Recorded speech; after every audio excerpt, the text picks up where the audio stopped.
এখন আমরা আছি হচ্ছে কুরকলা রোড, ঘাগর বাজার কুরকলা রোডে।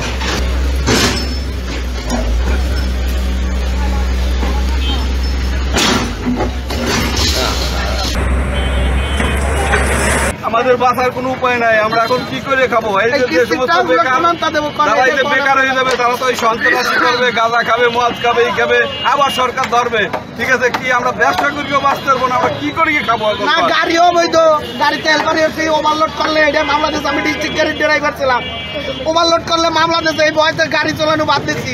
দীর্ঘদিন 18 বছর আমি গাড়ি চালাইছি, সেই গাড়িতে গাড়ি চালাইছি, বাংলাদেশে দেশ বিদেশ ঘুরছি, চিটার চিটাগাং চট্টগ্রাম, বাংলাদেশে ঘুরতে কোনো জায়গা পাই নাই। ওই জায়গায় গেলে মামলা দিতে ওভারলোডে দিচ্ছে।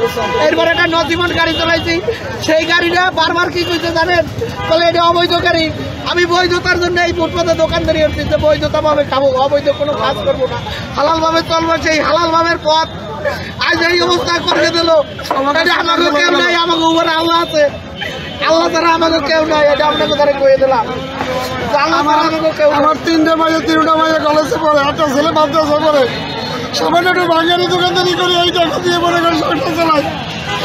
আজকে বিরুদ্ধভাবে অনুরোধ করি যাতে আমাকে পুনর্বাসন দেয়, আমাকে খরচ বলতে হলে আপনারা বলে কি করে খাবো।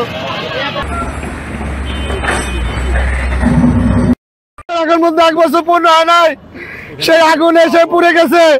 পুরালিপাড়া অন্যান্য জায়গায় আগুনে পুড়ে গেছে, সবাই কম বেশি পাইছে। আমরা এখানে সরকারি কোনো অনুদান পাই নাই, আমরা সবাই ঋণগ্রস্ত হয়ে এখানে ঘরদুয়ার করছি।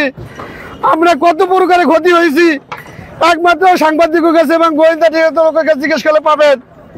স্থানীয় ইউপি সদস্য আছে, মেম্বার আছে, কমিশনার আছে, তাদের কাছে বাকি কথা সবই পাবেন। আমরা আবার আপনাদের কাছে আবার অনুরোধ করে বলি, আমাদের শ্রদ্ধা মিজান ভাই সাংবাদিক বান্ডেল থাকলে প্রতি সেনমানিতে টাকা বাঁচবে। বিকাশ সেনমানি বান্ডেল কিনে জিতুন প্রতি লেনদেনে।